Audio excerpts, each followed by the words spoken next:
Hi, I'm Jules Hayes, and welcome to Don't Worry, This Doesn't Matter.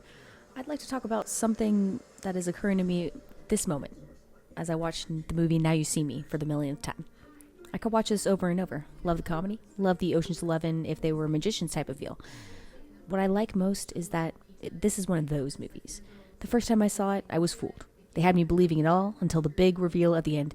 My point, though, is that watching it for a second time, a third time, and so on, you start to see all the little things you missed, all the signs you missed. I could talk a lot about signs I've missed for the first time around with a lot of movies, but I want to start with the signs in this one. For example, let's look at the difference in how Dylan treats the horsemen versus how he treats Thaddeus Bradley upon their first meetings in the film.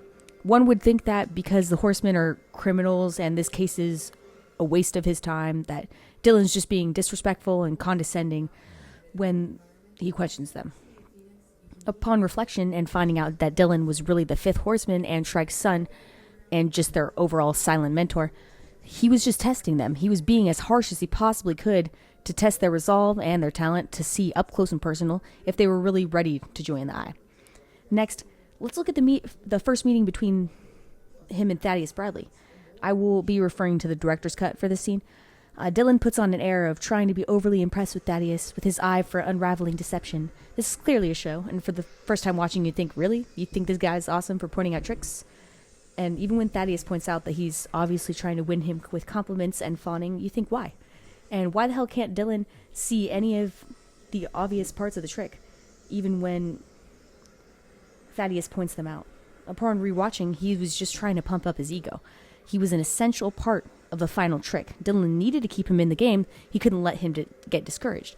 What's crazier about that connection is watching the second film and finding out the rabbit hole is actually big enough to swallow all of the first movie's bomb drops and then some.